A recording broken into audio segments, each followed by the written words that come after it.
Buenas noches, mi nombre es Guadalupe Ricardo Zúñiga Luna. Mi número de matrícula es la 2002-4872. El nombre del reto es Aplicación práctica de la norma a los contratos mercantiles internacionales. El nombre del módulo es Sociedades y Contratos Mercantiles.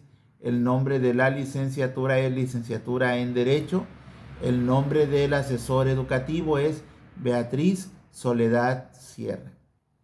A continuación, en la rúbrica se nos da el siguiente caso, el cual le daremos lectura y después vamos a responder algunos cuestionamientos que sobre él se nos hacen. Primeramente, a la lectura, el caso dice lo siguiente. El hospital Caminemos Juntos, ubicado en España, celebró un contrato con el laboratorio Collins and Phillips, ubicado en Nueva Zelanda. El objeto del contrato fue la adquisición de una caja de material de uso quirúrgico, 10 camas de hospital, 5 máquinas de oxígeno, una caja de apósitos y banditas adhesivas que el laboratorio entregaría al hospital. Las negociaciones se hicieron mediante intercambio de correos electrónicos. El precio pactado de la mercancía fue por la cantidad de 2 millones de pesos y culminó con la firma electrónica del contrato el día 30 de enero del 2020. Se estableció como tiempo máximo de entrega de la mercancía 3 meses. En el mes de junio de 2020, al llegar la mercancía, el personal del hospital revisa la entrega y hace las siguientes anotaciones. Se recibió una caja de material de uso quirúrgico, una caja de abatelenguas y aplicadores, 4 máquinas de oxígeno y el embalaje de 3 de las 10 camas de hospital estaban defectuosos. Ahora, en función a este caso expuesto, vamos a responder las preguntas que se nos hacen.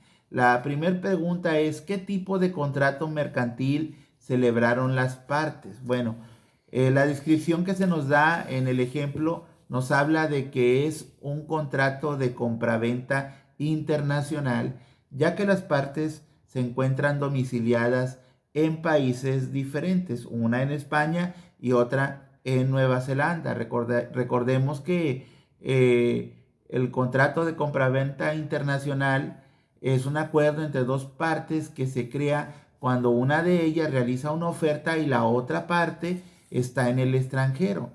A la escala internacional, este contrato está regulado por la Convención de Viena de 1980 en relación a contratos de compraventa internacional de mercancías.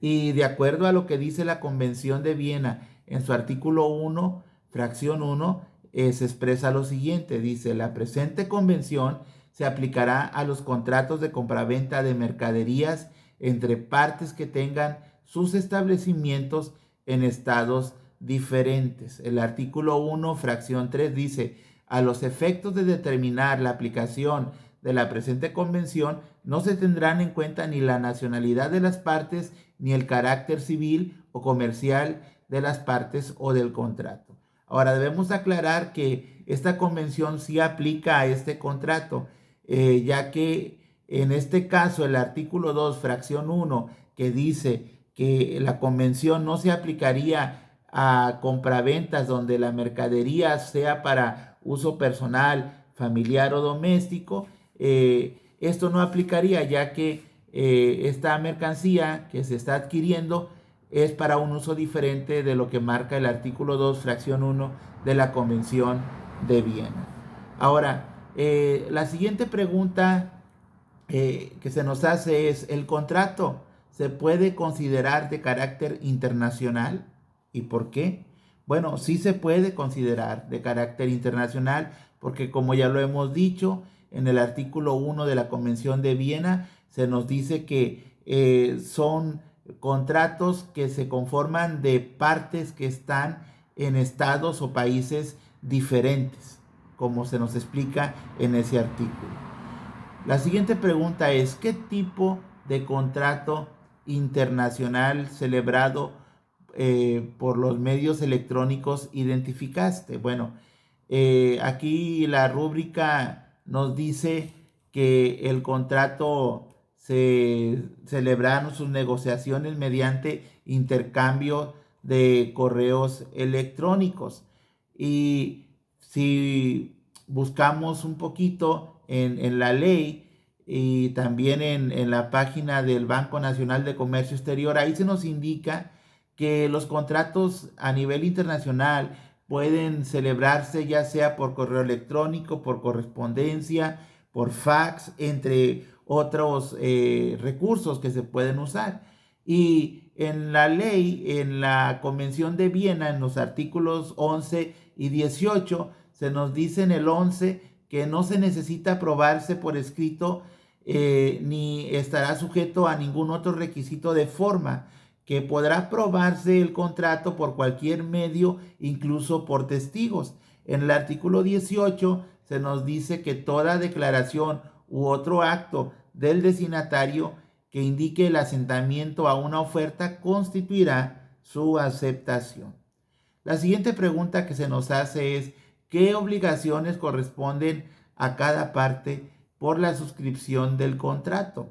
Bueno, de acuerdo a la Convención de Viena de 1980, se nos dice en sus artículos 30, 35 y 42 lo siguiente. Primeramente, en el artículo 30, hablando sobre el vendedor, se nos dice que el vendedor deberá entregar las mercaderías, transmitir su propiedad y entregar cualesquiera documentos relacionados con ellas en las condiciones establecidas en el contrato y en la presente convención. El artículo 35 nos dice que el vendedor deberá entregar mercaderías cuya cantidad, calidad y tipo correspondan a lo estipulado en el contrato y que estén envasadas o embaladas en la forma fijada por el contrato.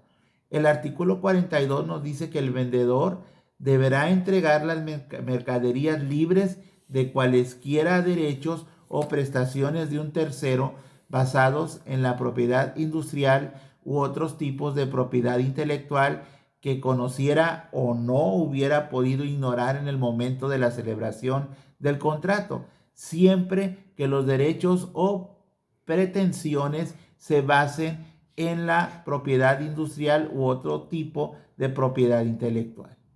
El comprador. En el artículo 53 de la Convención de Viena se nos dice que el comprador deberá pagar el precio de la mercadería y recibirlas en las condiciones establecidas en el contrato y en la presente convención. En el artículo 58 se nos dice que el comprador, si no estuviera obligado a pagar el precio en otro momento determinado, deberá pagarlo cuando el vendedor ponga a su disposición las mercaderías o los correspondientes documentos representativos conforme al contrato y a la presente convención. El artículo 59 de la Convención de Viena nos dice que el comprador deberá pagar el precio en la fecha fijada o que pueda determinarse con arreglo al contrato y a la presente convención.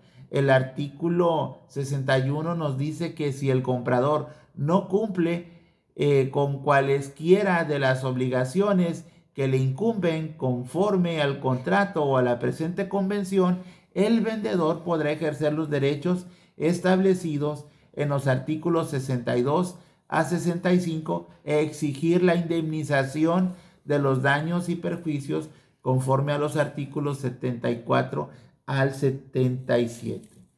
Ahora, las partes no señalaron la legislación alguna que les va a regir cuál debería aplicarse. Bueno, cuando las partes no señalan la legislación que les regirá, nos dice el Convenio de Roma del 19 de junio de 1980 que las partes bien la podían haber designado en el contrato, pero al no estar designada la legislación que regirá, la legislación aplicable o la ley aplicable en el contrato será lo marcado por la Convención de Viena, la cual es la que regirá sobre este contrato en lo particular. Ahora, Recordemos el artículo 1 que dice que la presente convención se aplicará a los contratos de compraventa de mercaderías entre partes que tengan sus establecimientos en estados diferentes. Por lo general, el cuerpo legal que rige los contratos de compraventa a nivel internacional es la Convención de Viena de 1980. Y en este caso en particular, están vinculados tanto España como Nueva Zelanda, porque la Convención de Viena de 1980 es un tratado internacional vinculatorio a lo cual estos dos estados pertenecen. Ahora la siguiente pregunta es: considerando que la recepción de la mercancía no fue acorde a lo que se celebró en el contrato o se estipuló en el contrato, ¿qué opiniones crees que tenga el hospital frente al contrato? Argumenta tu respuesta. En dado caso que el vendedor sea el que incumple el contrato, quizás no haya identificado claramente la mercancía para su manipulación en el transporte, o su envío de documentos no fue el acertado, entonces el comprador conservará el derecho de exigir la indemnización de daños y perjuicios, de acuerdo a lo que dice la Convención de Viena en los artículos 32 al 35 o artículos del 74 al 77. La indemnización de daños y perjuicios por el incumplimiento del contrato en que haya incurrido una de las partes comprenderá el valor de la pérdida sufrida y el de la ganancia dejada de obtener por la otra parte como consecuencia del incumplimiento. Lo más viable aquí es que se haga de conocimiento en el momento de la elaboración del contrato.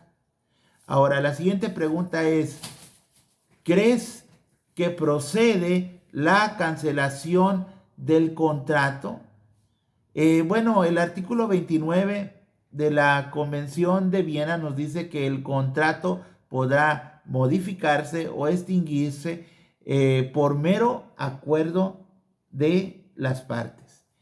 Y mientras no haya este acuerdo entre las partes, deberá, en tanto, observarse las cláusulas de responsabilidades que tiene el contrato para que siempre se proceda conforme a derecho. Como conclusión, diríamos, en función a la pregunta que se nos dice aquí, enuncia qué cláusulas crees que se podrían aplicar al contrato celebrado entre el Hospital Caminemos Juntos y el laboratorio Collins and Phillips para prevenir futuros conflictos, y argumenta tu respuesta. Bueno, las cláusulas que se podrían aplicar al contrato es que se describa el objeto del contrato de forma detallada, también el precio y el modo de pago de la mercancía, también el envase y embalaje que se requiera de acuerdo con las exigencias y regulaciones vigentes en el mercado internacional. Y algo muy importante también, las responsabilidades civiles y la resolución de las controversias. ¿Cómo se van a solucionar las controversias? Eso es algo que debe de estar estipulado en el contrato. En dado caso de que haya un incumplimiento de contrato, se deben acentuar los modelos de negociación aplicables y a su vez los riesgos de responsabilidades civiles imputables ya sea al fabricante, al vendedor o distribuidor.